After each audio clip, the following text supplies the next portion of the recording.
Planning a Europe trip can be overwhelming. How many cities? How many days? What do you book months ahead? Today, we're breaking down how we made those decisions for our trip to Paris and Spain. And we also want to help you with some tips if you're planning a trip to Europe too. Welcome back. And if you're new to our channel, I'm Chris. I'm Carrie. And we love to travel. Yes, we do. Earlier this year, we took an incredible trip to Europe. We did. It was a dream come true, for sure. It was amazing. We first had a few ideas of where we wanted to go. Yeah, and it took a lot of planning, but we narrowed it down to all the cities that we ended up going to. Yeah, we flew from our area here in California, San Francisco, all the way to Paris nonstop. Mm-hmm. And we're going to break all these details down throughout the video about how we planned it, why we planned what we planned. But yeah, we flew straight to Paris, spent a few days there, and then flew down to Spain. Started in Málaga, and then we went to Granada, Córdoba, Seville, and Madrid. Carrie was the big planner for a lot of those details because this has been a dream trip for her for a long time. It has, yeah.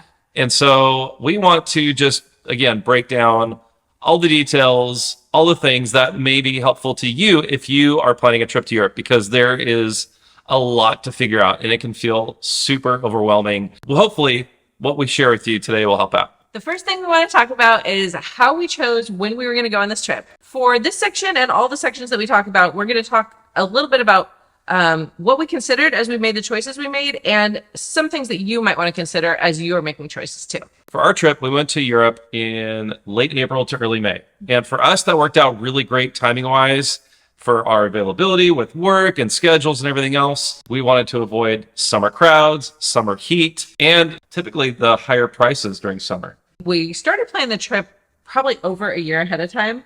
I think I remember... You've been planning this for a lot longer than that. Well, I've been thinking about it, but when we were like, we're going to do this, I'm pretty sure I know it was more than a year because I started doing French and Duolingo, and by the time we were there, I'd been doing it over a year. So that tells me it was over a year of planning.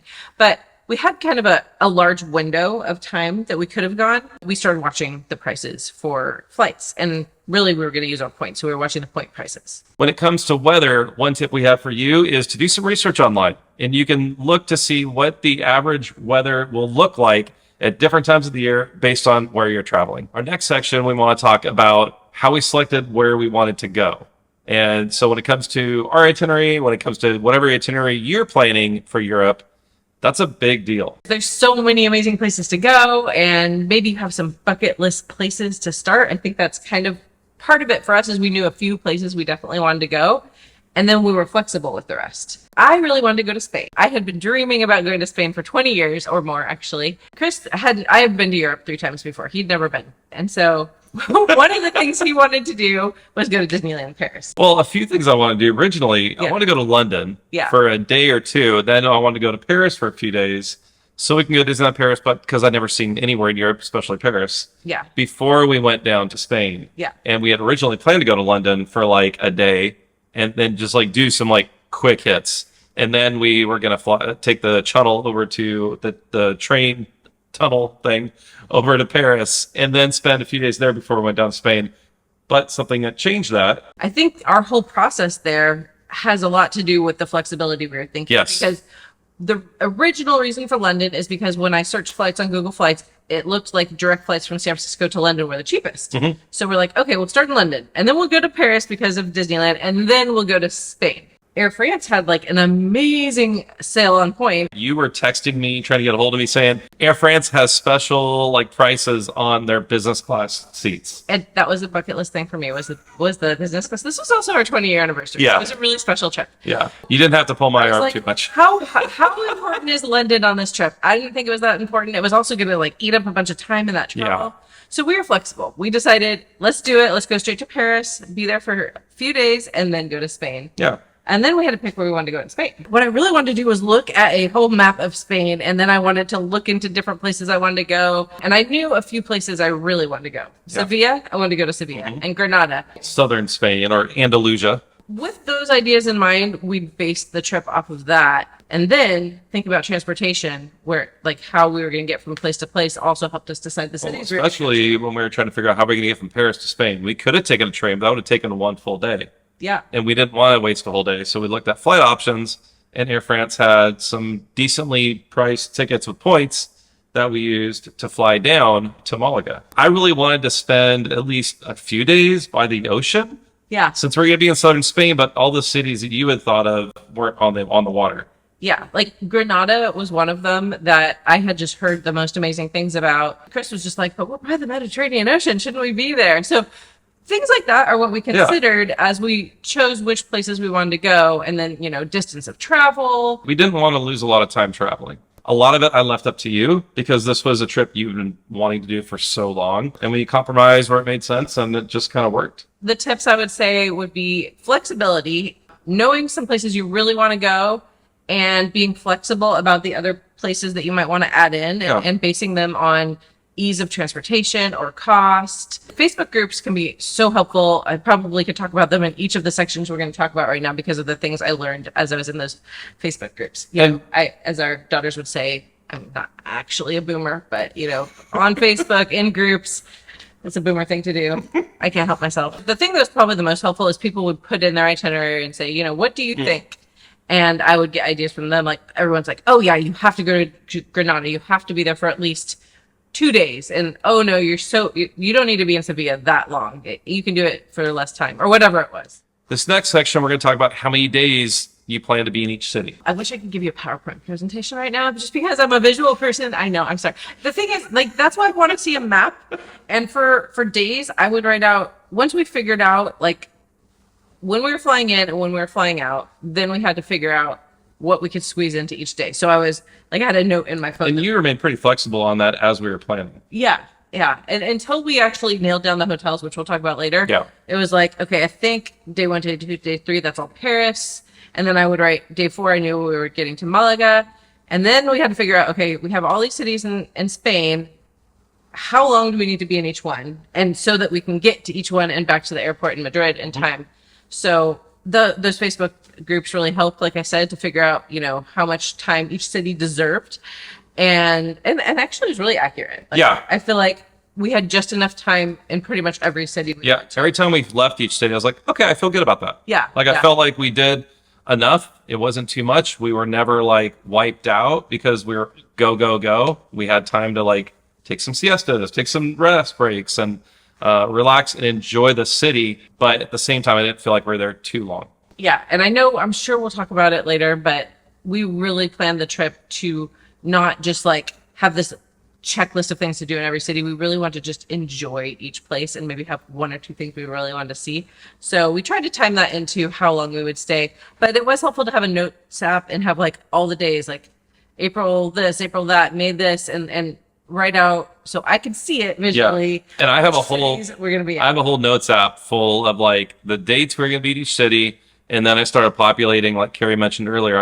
Once I knew we were going to Córdoba, I don't even know if it was a full day. It was we got there in the afternoon and then we left the next afternoon. Yeah. And so we didn't vlog from there, but we loved our time there. One day was perfect for Córdoba. Just an example is what's to do in Córdoba in a day. Here's a few restaurants to consider. Here's a few things we should go see maybe. That helped us feel good about the planning process. One thing we might do differently, I think we would have loved to spend a couple more days in Paris. Absolutely. We loved Paris and we were not expecting that. I don't know why we wouldn't expect to love Paris. Probably because I've been there before and I didn't love it the first time. It's a little different when you're there on your 20-year anniversary. That was amazing. Now we're going to talk about airlines and flight options. Why did we choose Air France, which is what we used, versus something else? For us, really, the airline wasn't the biggest deal. We wanted to go business class. Yes. And we had been hoarding our credit card points for over a year with a desire to go business class, we hoped, or possibly economy plus. With more legroom.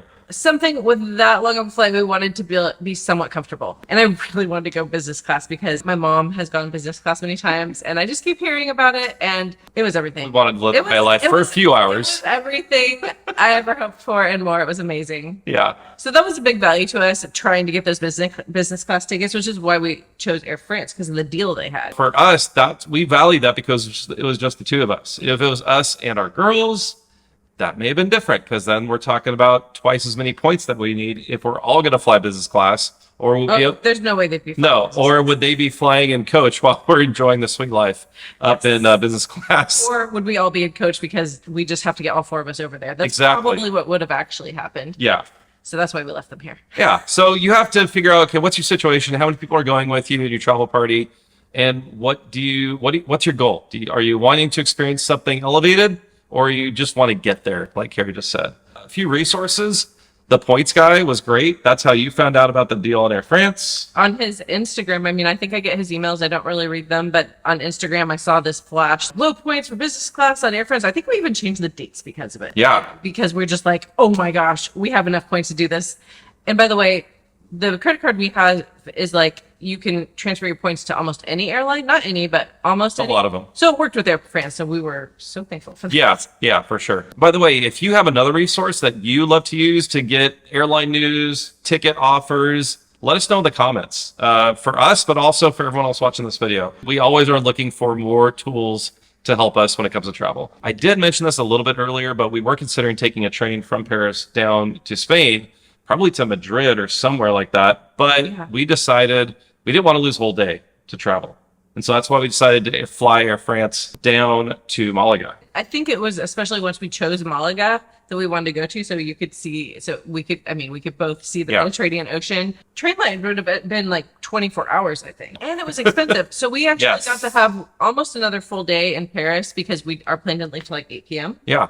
And that was great. That worked out really well. At first, we really didn't know, and we thought we wouldn't take the train. So just realize there are so many options, and it's good to try to figure out and consider, what's the best for your situation. Speaking of trains, that's what we're going to talk about next. Okay. Is getting between cities. And that's what we did is, aside from flying from Paris to Malaga, we took a train everywhere else when we were in Spain. Yeah. And our first original plan was to rent a car. And that was really one of those Facebook group things that I was mostly lurking, like watching other people's questions and answers to figure out what I wanted to do. But it seemed like the most stress-free. I mean, parking is a really big, difficult deal, and renting a car in another country and different laws and rules. And their public transportation system and their train system is really, really well developed over there. Yeah. Their train system works really great as long as the whole country's power doesn't shut down. Oh, that's a whole nother story. But if you want to hear about that, watch our Granada video. Yes. We'll link all of our travel videos when we were in Europe. We'll link that playlist down below in the description. So if you haven't watched it, make sure you check it out. We had so much fun putting those together and sharing those with a lot of our viewers. The train company we used, I don't know if it's the only one, but Renfe, I think is how you say it. I'm not sure if it's the only one, but there's multiple ways to buy those tickets. Yeah. And so we just went straight through the Renfe because the website. I think there's some outside sales that cost a lot more. So whatever possible, probably try to go to the direct business. The Facebook groups help figure those kind of things out. I mean, Google, ChatGPT, all those kinds of things can help too. From Seville to Madrid, we took a high-speed train. Ave? Mm-hmm. Maybe I don't know if it's a different company. It was a little sleeker looking. They usually work well. We still got there. That was unusual, but it is good to know that, you probably don't want to have plans within an hour of when you get somewhere because you never know with transportation what's going to happen. Well, I remember I kept imagining, was it the Mission Impossible movie with the high-speed train? I was like, that's what it's going to be like. A helicopter flying overhead, people running on top of the cars. I was like, why is it going very fast? What is going on? A tip for you when you are planning the cities, thinking about transportation at the same time, because I know once we figured out the cities we wanted to go to, looking at the trains and where they ran and how long it took between cities was definitely how we considered what order we should go to for those cities. The tip I probably want to share is make sure you, in that 3-month mark, start thinking about buying your train tickets. Pay attention to the local holidays wherever you travel to make sure that the trains may not be too impacted by that, and plan ahead so you're buying your train tickets early enough. Yeah, and that is if you choose to use train. You could also rent a car. Not having a car made this less flexible for us because we had to get on the train at a certain time. So we did have to get those in advance. We couldn't really take side trips, which is something you can do if you have a rental car. I know when my mom goes to Europe, they usually get a rental car and they leave theirs a little bit more open than we did. We were like, we know what day we're going to be here, here, and here. You don't necessarily have to do it that way, but it worked really well for us. Now we want to talk about how we chose our hotels and the location of the hotels in each city. That's really fun for me. And when I say fun, it's like my escape, sort of. This trip is pretty far away, and I start looking, like really diving in deep about the areas we want to stay in. I did the same thing the summer before we went to New York, where I was trying to figure out like where in New York City do we want to stay. I think the way I start is by watching a bunch of YouTube videos. And from local people or travelers who are recommending, like, this is what this area is like, and this is what this area is like, and this is what this area is like. Then I can at least get a sense, like, for example, in Paris, there's 9 arrondissements, or is there 11? Arrondissements? Oh, there's more than 9. Okay. It gets up to the teens. Maybe the 9 are the ones that people usually stay in when they travel there. And an arrondissement is a neighborhood. Yeah. Like an area of Paris. Yeah, and so it's like split up into these sections. It's almost like this, like, pinwheel or something. Yeah. Or croissant. Each one has kind of its own local flavor or style and things that it's near. So we watched a bunch of those videos, and I think we wanted to either be in 6, 7, or 8. I think it was 5 or 6, wasn't it? Maybe it was 6 or 7. Oh, no. I think it actually was 6 or 7.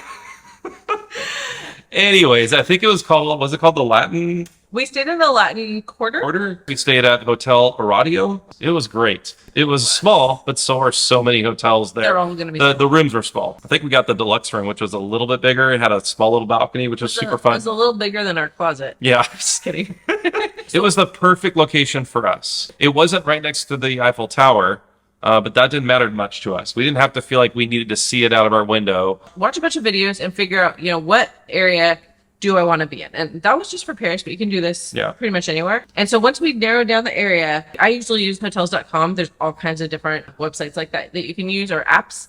And I put in, the Latin Quarter or Arrondissement 8 in Paris. And then I get like just this huge list of hotels. And then I just start reading comments. First, I go for ones that have really high ratings and like excellent or wonderful. So what's more important, location or amenities? Both. Okay. So there's a combination of both that I figure out as first I find out the general location, and then I'm looking for hotels with really high ratings. I'm reading the comments and seeing what people are saying about things that are important to me. To us. Well, yeah. I mean, I know it's important to them. Well, like, we both value a really good night's sleep, so we want good bed. Yeah, we don't want it to be too noisy. And we want it to be a queen bed.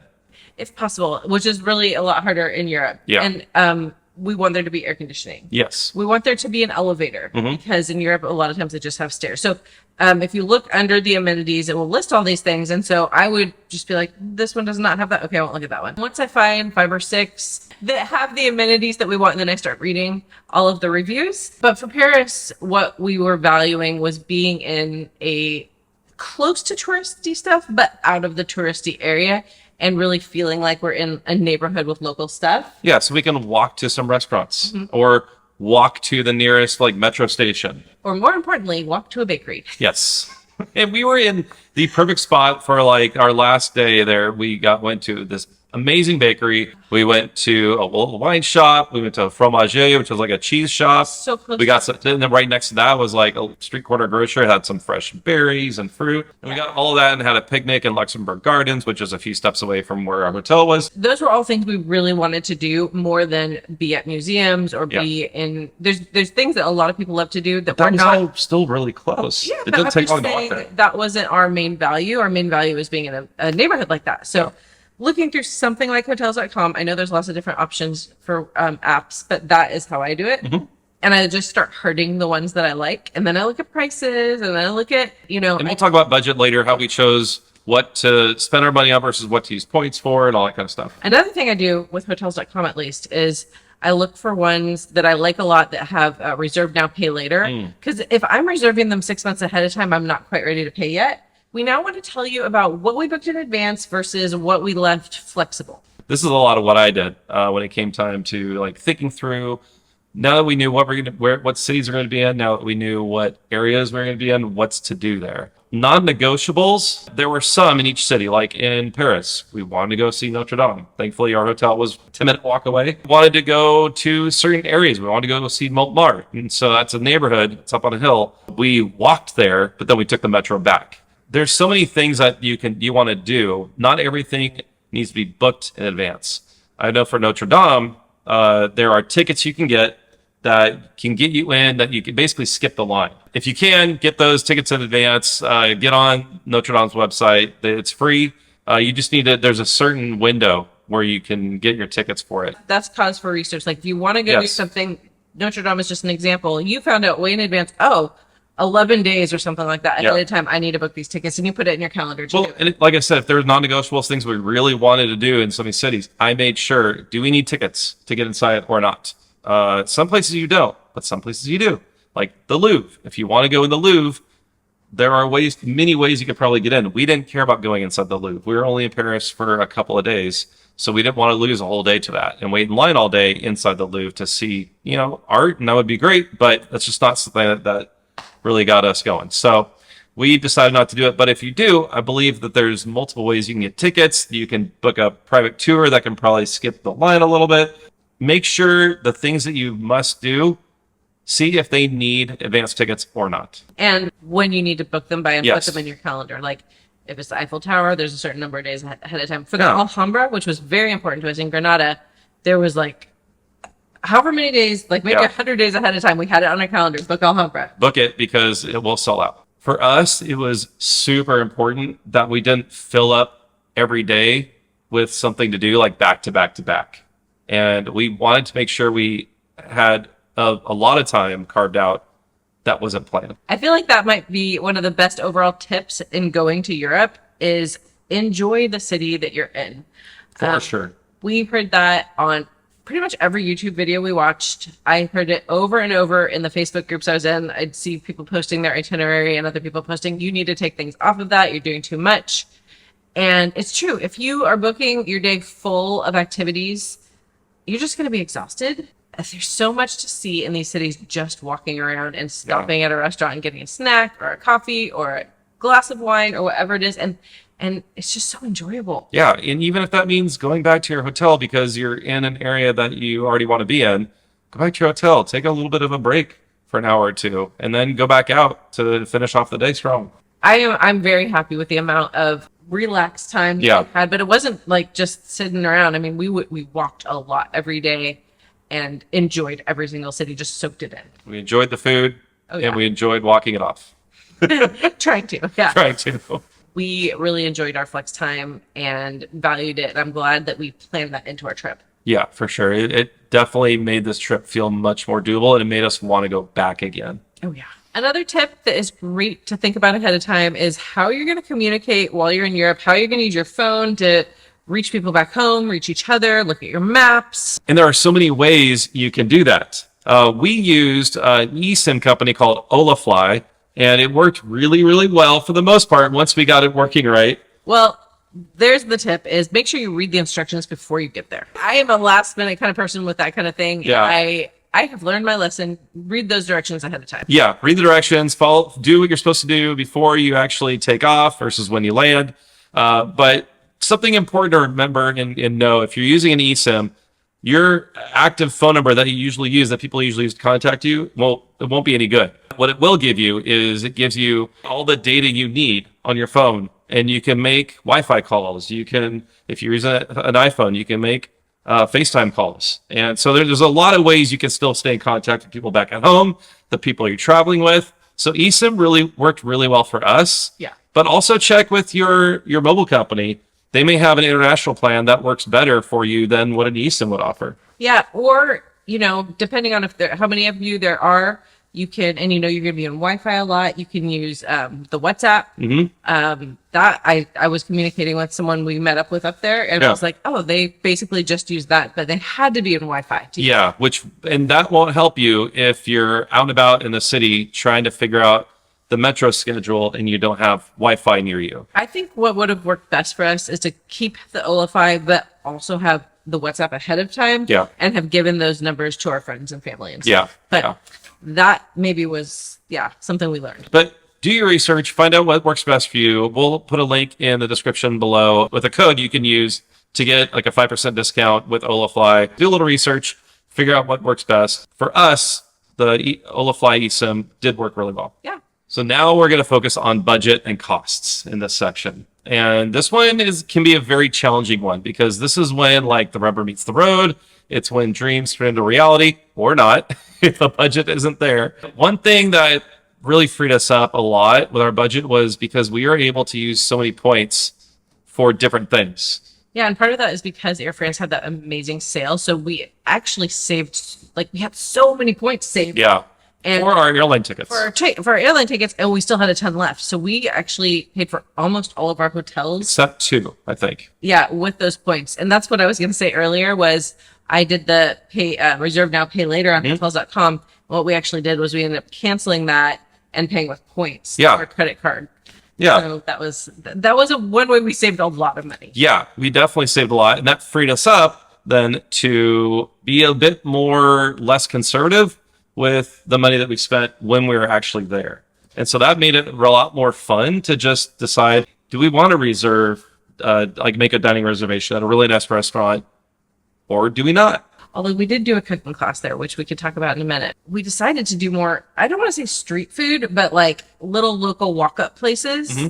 And they were amazing. Yeah. Food was so good, and that saved us time and money. The way we approached budget for this trip is we really tried to figure out, okay, where do we want to spend a little extra money? And a lot of times when we did that, it's because we pre-booked something. Yeah. Like the cooking class you just mentioned in Paris, the first day we got there. And that was expensive and actually was a birthday present for both of us. Yeah. We're both born in April and we went in April. Yeah.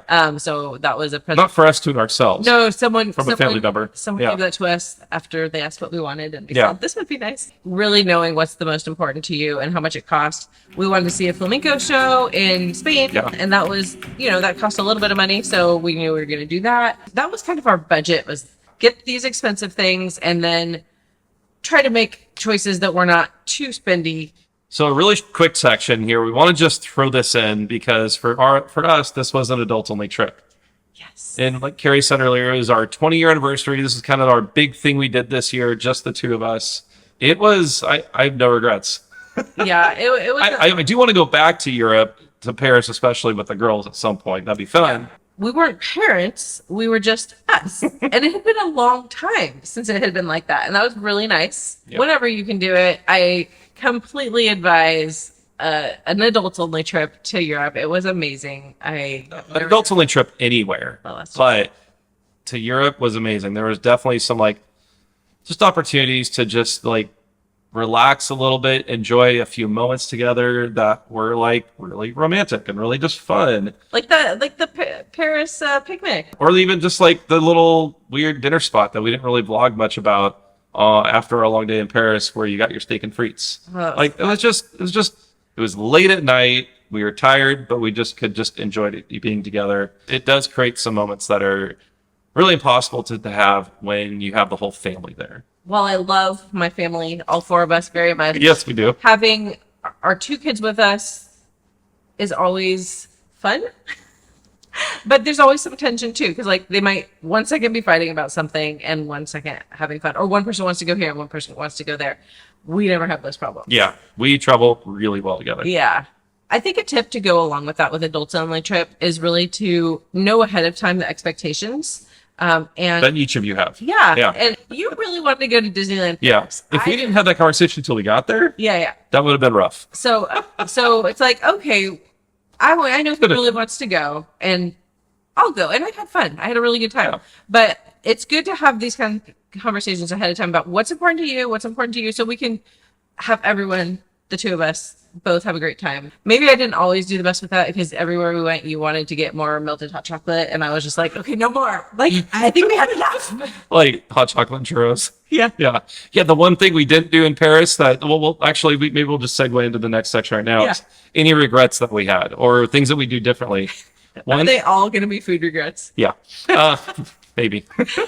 But the one thing that I regret not doing is going, I can't remember the name of it. It's on the tip of my tongue that I can't remember. But there's this legendary place in Paris where you get this amazing hot chocolate. You get this fresh whipped cream. Mm-hmm. You get croissants.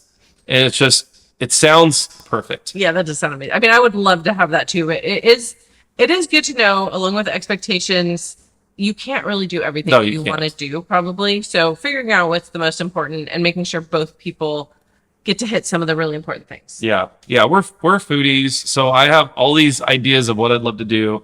when it comes to getting like food and trying different food. And so that was on my list, along with a few other things that we didn't go to either. It just means we have to go back. Oh, yeah. I guess we don't really have a lot of regrets or mistakes we made. We've made a few, but like we said, sometimes you don't know that until you get there. I think it would be impossible. Maybe it's your hotel. To not make any mistakes. Yeah.